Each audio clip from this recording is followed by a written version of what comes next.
नमस्कार दोस्तों and welcome to my channel. I hope सब बहुत अच्छे होंगे और सबका पेपर बहुत अच्छा गया होगा। आज इस वीडियो में हम डिस्कस करेंगे सीबीएसई क्लास 10th इंग्लिश 2025 का क्वेश्चन पेपर, जिसमें ये है हमारा सेक्शन नंबर ए जो रहेगा हमारा रीडिंग स्किल्स के ऊपर बेस्ड। क्वेश्चन नंबर 1 जिसमें हमने पहले एक पैसेज और साथ ही में जो ग्रामर सेक्शन बी होता है उसे ऑलरेडी डिस्कस कर चुके हैं।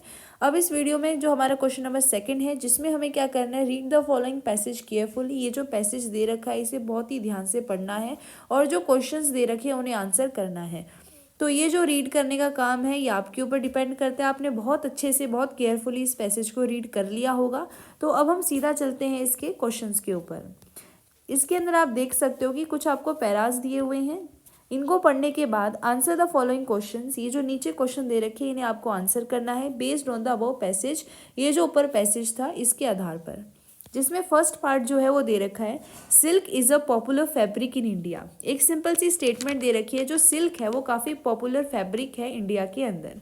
इसके बाद क्या दे रखा है, सपोर्ट द अबव स्टेटमेंट। ये जो स्टेटमेंट एक बना रखी है इसको आपको सपोर्ट करना है 40 वर्ड्स के तहत विद एविडेंस। एग्जाम्पल भी देना है फ्रॉम द टेक्स्ट। यानी ये जो टेक्स्ट आपको दे रखा है, पैरा दे रखा है क्वेश्चन नंबर 2 के अंदर, इसी के आधार पर आपको बताना है कि कैसे जो सिल्क है एक पॉपुलर फैब्रिक है इंडिया के अंदर।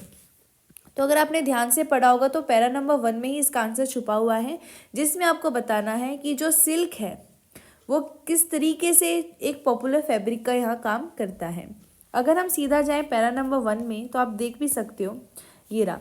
तो यहाँ पे आप देख सकते हो कि यहाँ पे in India silk has a long history. It is known as resham in eastern and northern India and pattu in the southern parts of India.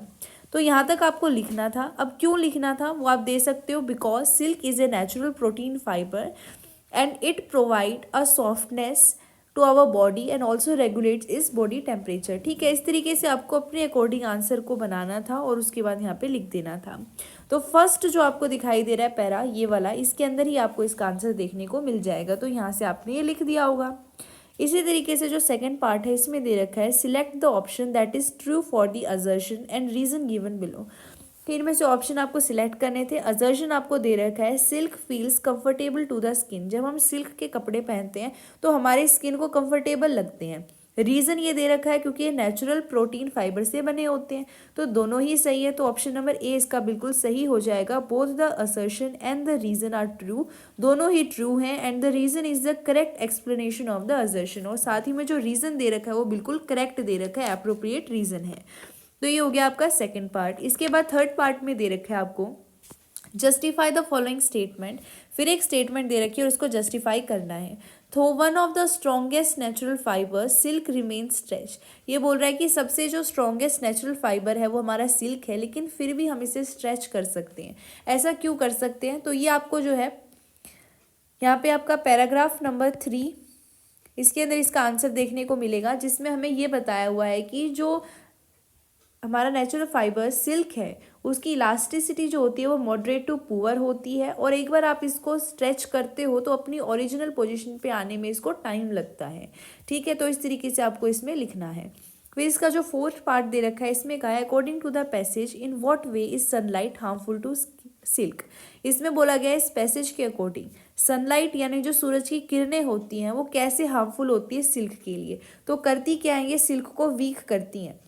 अगर इस सिल्क के ऊपर पड़ती जाएंगी तो होगा क्या कि वो जो सिल्क है वो वीक बन जाएगा, जिसकी वजह से ये जो स्ट्रॉन्गेस्ट नेचुरल फाइबर है इसमें वीकनेस आ जाएगी। तो इस तरीके से आपको बताना है कि सनलाइट हार्मफुल तो है लेकिन कैसे सिल्क को वीक करती है। इसके बाद हमारा जो फिफ्थ पार्ट है ये आपको खुद करना था। ये पर्सन टू पर्सन वेरी करेगा इसका आंसर। इसमें हमें एक स्टेटमेंट दे रखी है और आपको क्या करना है, state any one influence that can be drawn from the above statement. ये एक स्टेटमेंट दे रखी है, आपको इससे एक कोई भी इन्फ्लुएंस यानी एक कंक्लूजन निकाल के बताना है। और स्टेटमेंट दे रखी है, to produce 1 kg of silk.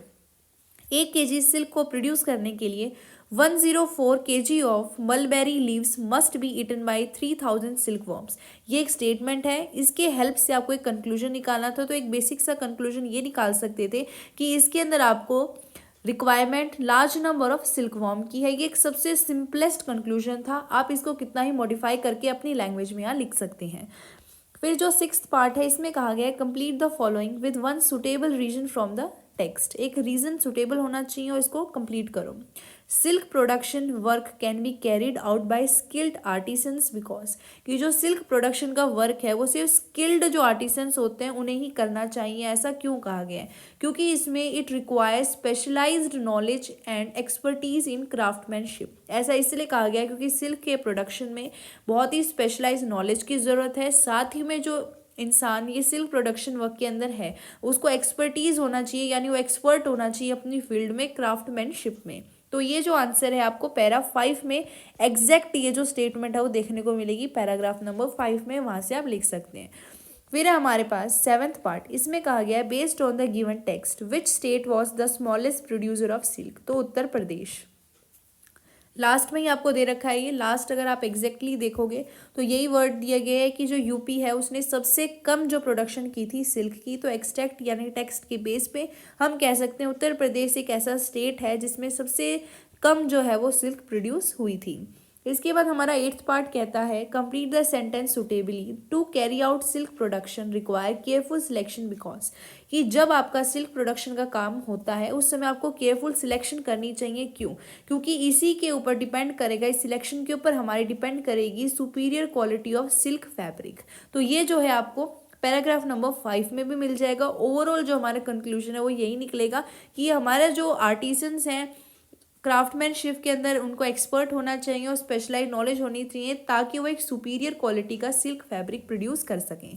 और हमारा जो लास्ट पार्ट है 9th, ये कहता है give one reason to support why production of silk is limited. आपको एक रीज़न ये देना है ताकि आप ये सपोर्ट कर सको कि जो प्रोडक्शन ऑफ सिल्क है वो लिमिटेड है, यानी हम जितना चाहे उतनी मर्जी सिल्क नहीं बना सकते। ऐसा क्या कारण है इसका? इसका कारण ये है कि हमारे पास ये जो पैरा नंबर 5 है इसमें कई कारण दिए गए हैं कि क्लाइमेट पे भी डिपेंड करता है silk production, availability of quality, किस प्रकार की आपको जो सिल्क वॉर्म है वो किस क्वालिटी का मिल रहा है। अलग अलग जो हमारे पास सिल्क वॉर्म होंगे, रेशम के कीड़े होंगे, जिस क्वालिटी के होंगे उसी क्वालिटी का सिल्क मिलेगा। तो जैसी सुपीरियर क्वालिटी चाहिए वैसे सुपीरियर जो सिल्क वॉर्म है वो कम है, लिमिटेड है, इसलिए प्रोडक्शन ऑफ सिल्क भी लिमिटेड है। साथ ही में जो मलबेरी लीव्स हैं, शहतूत के पत्ते होते हैं, वो भी अगर अच्छे क्वालिटी के होंगे तभी अच्छे क्वालिटी के जो वॉर्म्स हैं वो बनेंगे और उनसे हमें एक सुपीरियर क्वालिटी का सिल्क मिलेगा। तो पैराग्राफ नंबर 5 में एग्जैक्टली इसका आंसर आपको लाइन टू लाइन दिया गया है। पैरा नंबर 5 से ये लिख के आए होंगे। तो ये हमने इसके जो आंसर हैं वो डिस्कस कर लिए हैं हमारे क्वेश्चन नंबर 2 के, जो हमारा पार्ट रहा है रीडिंग स्किल्स का।